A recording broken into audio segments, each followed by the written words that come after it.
Hey. Hi, guys.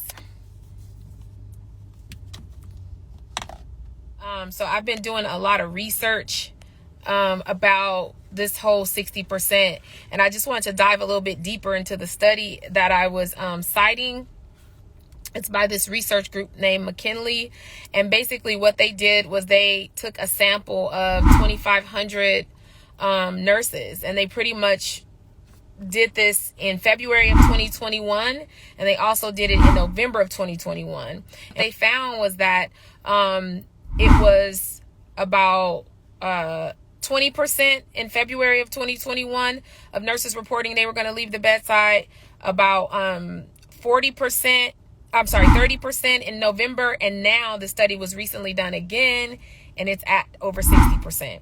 Now, again, these are different samples, and it's 2,500. So the researcher in me wanted to dive a little bit deeper just to see about the sample size and what the actual participant population was. Mostly they were bedside. It was a diverse sample, meaning people it was diverse nurses. It wasn't just one ethnic group or racial group, and pretty representative of the nursing profession as a collective. If you know, it's about 4 million nurses in the U.S., about 6% are African American, and even less when you start going up into like the advanced degrees. So it's pretty representative. And so what I wanted to know is, like, these 60, I know we're tired, but like, I just want to know these 60 that are reporting. And if you are one of the 60, I really want to ask you, like, what is your plan? Are you going to start a business? Are you going to leave bedside? Because it didn't say everyone who was leaving bedside is actually going to, become entrepreneurs. Not everybody wants to be an entrepreneur. And I don't believe everybody should be an entrepreneur anyway, if it's not something that's your strength. So I was just wondering, like, what do we plan on doing? What do we plan on doing if we leave? And one thing I strongly suggest for those who are serious about leaving is to be very strategic, because what you don't want to do, and I was talking about this on my live the other day, what you don't want to do is leave the bedside and then find yourself in an even worse situation because you did not plan. So if you plan on leaving, there's some key things that you need to have in place if you're serious about leaving. One thing I know about us, most of the 60% probably are not going to just completely separate from bedside. We like to have like a pinky toe in just in case. And then if you start a side business or whatever else you're doing, if that works, then you'll continue on. But most of the time, I think for the most part, we're not going to just like dip on the bedside. But let's just say you are. There are some things that you should make sure you have in place. And one thing is, I think you should really take the time to figure out what is it that you don't like about being at the bedside. I feel like a lot of us have different reasons for leaving, even though the treatment that we receive at the bedside is very common. Like, we all agree that we're taken advantage of. We all agree that we are not appreciated. We all agree that they don't protect us enough, especially from abuse from patients. We all know that there is horizontal violent, like verbal abuse or whatever we go through at the bedside, bullying from certain groups, especially if you're African American. You may experience that. I know I have in my journey. And so we all have our own reasons in our relationship with the bedside, but we really need to understand what we don't like. Is it that you don't like that you're working 12 hours? Or do you not mind working 12 hours? Is it that you don't like that, it's unpredictable? Or is it that you like the unpredictability because you don't like the same thing every day? When you take the time and really write out and really sit down and figure out what you don't like, that will help you and point you in the right direction of where to go.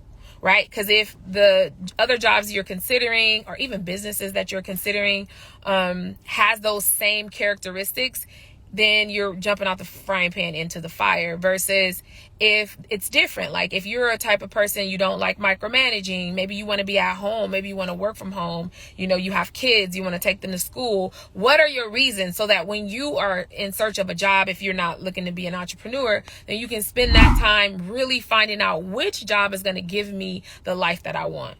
And honestly, y'all, this telehealth shit, Y'all sleeping on it. I'm just saying, like, if I was still working, I would definitely be in some type of telehealth where I'm working from home. I know it's still work, by the way, but it's much better, in my opinion, being at home if you can help it, especially if you're looking to work. So I suggest that you really dive deep and figure out why it is that you want to leave, and get really, really comfortable with knowing what you want and what you don't want, and saying no to what you don't want. Don't let the pay or the salary be a reason that you take a job that you really don't want, because that defeats the whole purpose. Another thing I want people to know is that, you know, what's happening is there's a lot of nurses coming in international. And so what they're trying to do is basically kind of slow the hemorrhaging of us leaving until they're able to replace us. Now, I don't want y'all to sleep on that. I don't want that to go over your head. That's what they're trying to do. So I think we need to be, when we're deciding to make these moves, we need to be strategic and really know what's going on in the climate. Because I think a lot of people are like, oh, well, you know, I'll always have a job. I'll always be able to get a job. Well, I don't know if they continue to bring over these people internationally who work for far less, work harder than we work, and accept what they're giving. So in my opinion, if we make the move sooner than later, they'll feel it more than if we just gradually, you know, make the move, because then they'll be able to replace us.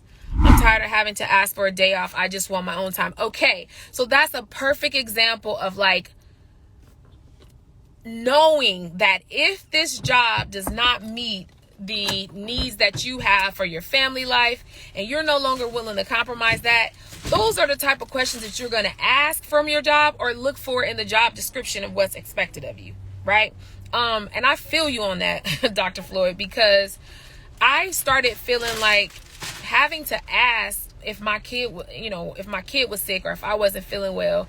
I just got too old for that shit. That's how I felt. I'm like, I'm a grown ass woman. I'm not about to be asking if I can take off. Like, and then they have it so deep rooted in us to be like afraid, or be like, oh, we gotta find coverage. What, you guys, and honestly, I'm speaking to myself as well. Like, what job you gotta find coverage? That's not you don't have no ownership, no stake in that organization. Why do you have to find coverage or you can't take off? Have y'all ever thought about what would they do? What they gonna do?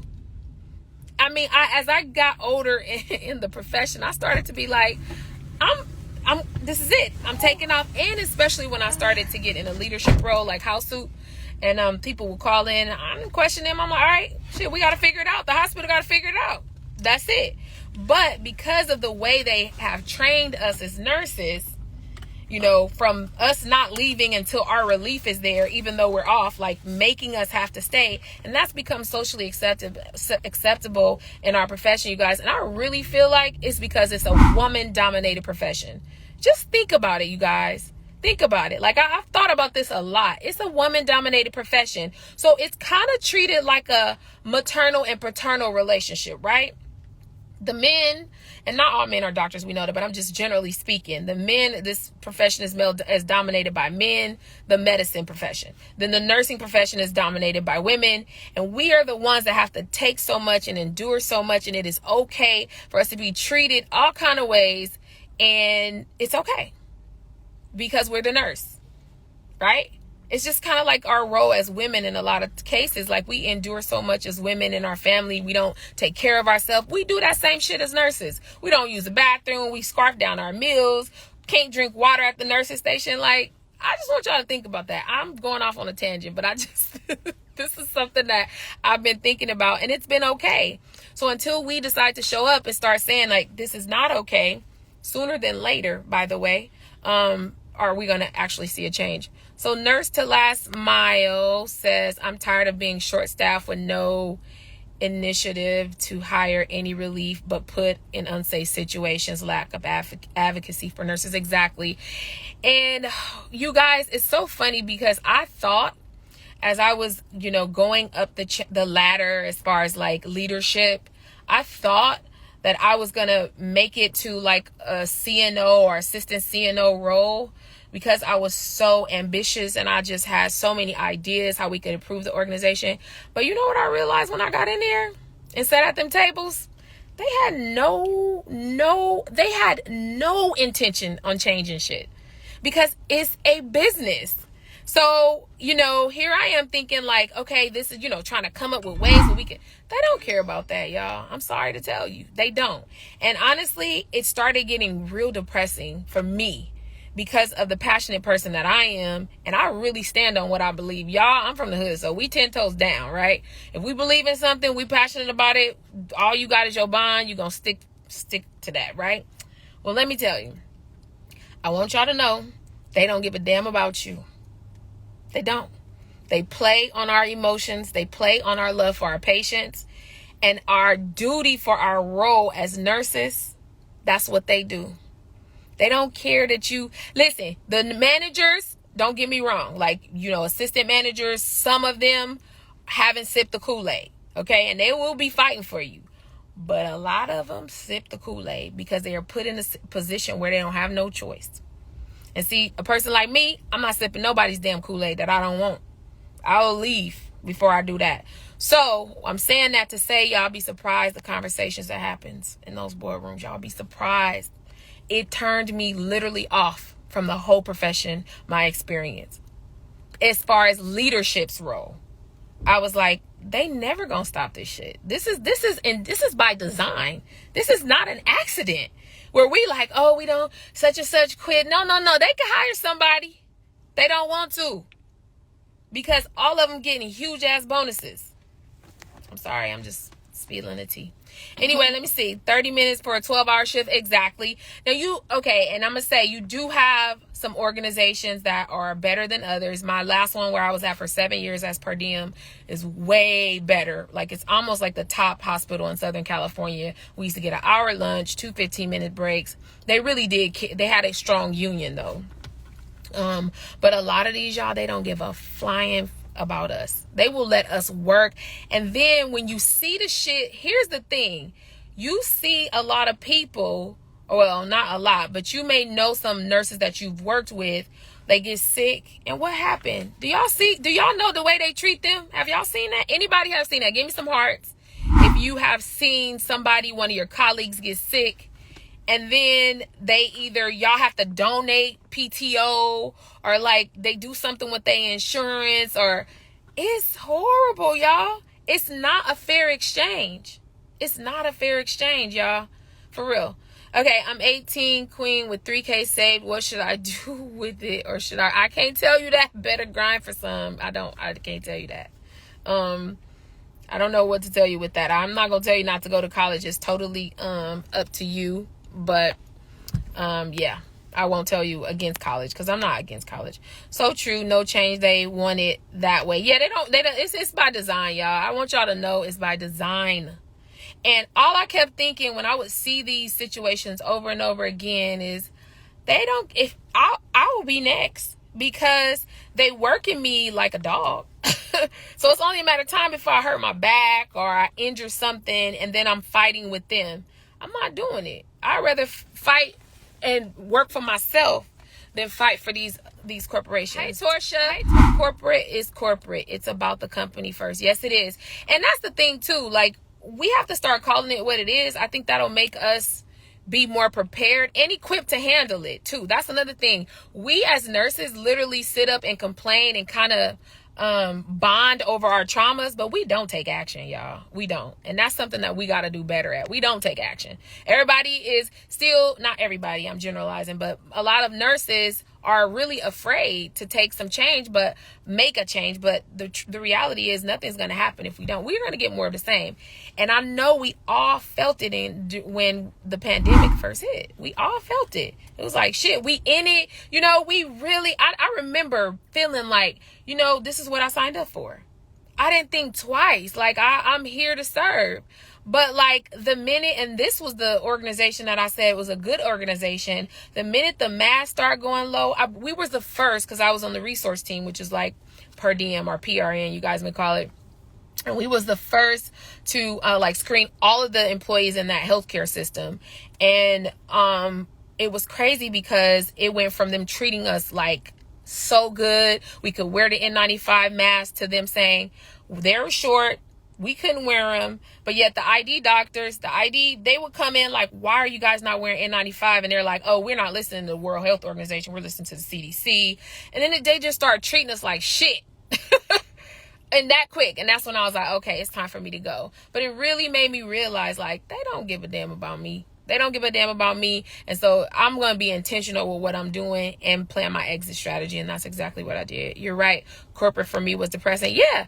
Because you really think that it's, you know, one thing, because what you see on the outside, but when you in it and you hear them conversations, y'all, it will dampen your, I'm telling you.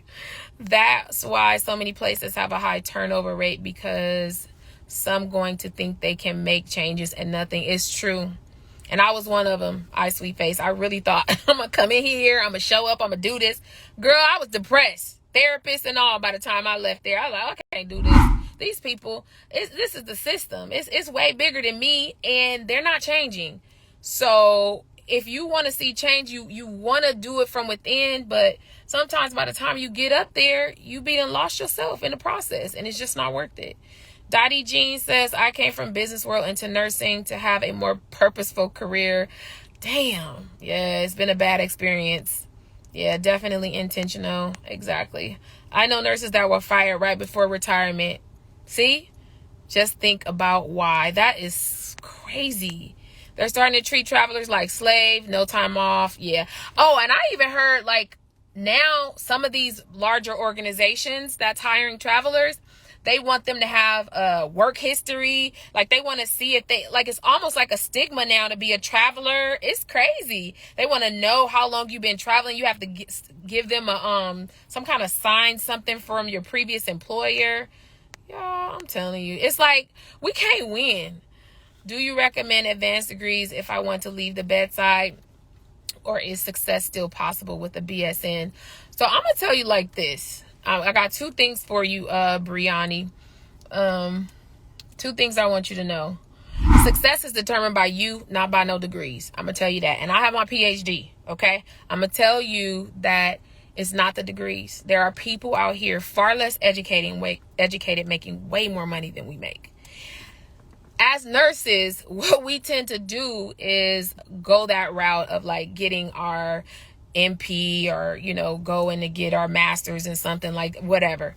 But that may not necessarily be your journey. But the only way you're going to know that is if you take the time and figure out what you want. Like, what looks good to you in your life.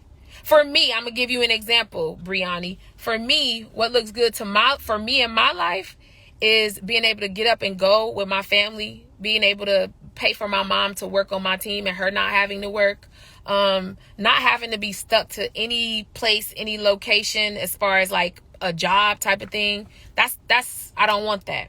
So I went for my FNP, and I talked about this the other day on my live. I went for my FNP because of my business. I had no intention to work for nobody with my FNP because nurse practitioners are tired too. But a lot of nurses don't, we think like, okay, that's the, you know, I want to get out of bedside. But them nurses be complaining too because they got a load of 45 patients for the day where the counterpart, which is a physician, have freaking 15 patients and getting paid way more. So you got to figure out what it is that you want and then make a decision. You reverse engineer that backwards. So what is the life that you want? Like if you want to start a family or if you got a family, you know, you want kids, what do you want? What looks good to you as far as your life? And then you reverse engineer that back and figure out what your next step should be. I do not feel like success is defined by degree. And you know how hard it was for me to accept that, Brianni, being that I spent so much money in debt to go to school. But I tell people all the time, I'm like, listen, I did that because that's what everybody told me. And so even though I did it, I don't recommend it unless you have a plan. If you want to be a faculty, you know, maybe you want to retire as a professor, which don't make a lot of money. If that's what you want to do and that's going to make you happy, then of course it makes sense to go for your advanced degrees. But if that's not what you're trying to do, don't just think you should go to school and put yourself in debt for real and then end up doing something you don't like. Have a plan. That's my suggestion. I'm learning from people who are not as educated as I am, but they got way more money than me and they know about the thing. Whatever that is, I'm learning from them, and I'm learning, and so I can level up. So I'm just telling y'all, stop thinking degrees. And that's another thing about us nurses. And I think it's a culture that's created. It's like, oh, I have an associate's degree, or I have a BSN, or I have an MSN. So what? So what? Because we all unhappy. Ultimately. Don't nobody give a damn about your damn degrees. You need to figure out what you can do to be happy and generate the money you want to generate. You want 50K months, you want 100K months. How can you make that happen? Because it's people out here doing that who don't even have a high school diploma in some cases. Okay? Just remember that. I stepped down as manager in charge for the same reasons. Yep, exactly. So when I was house soup and I'm like, yeah, no, this is some bull. Amen to that.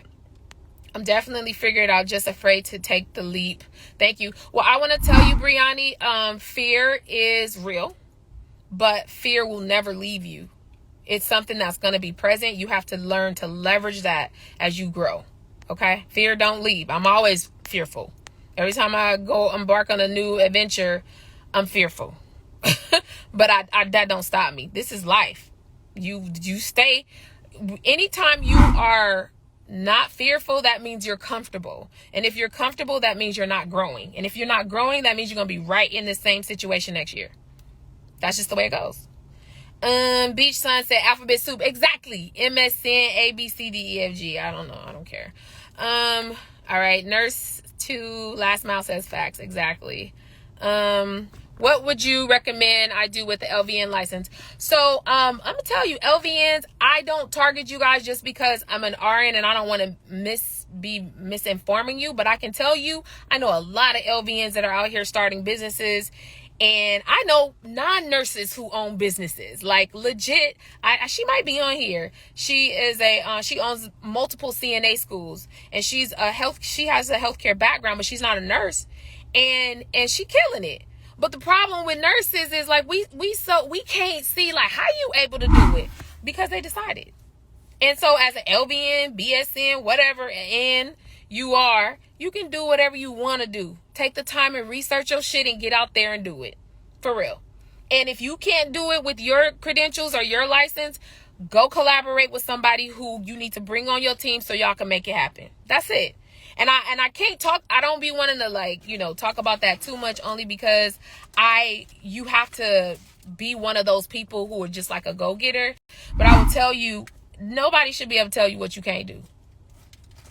Everything is up for sale when it's a capitalistic country. Everything is up for sale. So you can do whatever you want to do. LVN, CNA, RN, whatever other letters you got behind your name.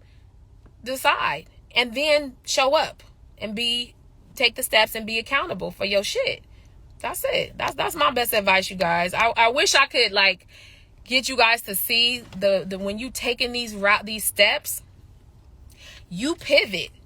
You just have to decide you never gonna quit. Don't be married to the business or the job. Be married to the outcome. You don't change the outcome. You just change the directions, right? But your goal is still to get to whatever it is that you're trying to get to. But you have to be open to taking different roads on the process on the journey. But the problem with some of y'all think y'all got to figure everything out before you take a step. That's crazy. There is no way you can figure everything out. You're not able to do that. All right, y'all. I didn't preach to y'all enough. I feel like every time I come on, I'm preaching. All right, y'all. Just wanted to come in and pour into you guys. Again, y'all, we can do anything we want to do. If you are one of the 60%, make sure that you have a plan that you are going to execute on, right? Don't just say, I'm leaving because everybody else leaving. If that's the case, stay there until you figure it out, right? Don't make any hasty moves. Be very, very strategic with your moves, all right, you guys? You're welcome, Torsha. All right, y'all, take care. Bye.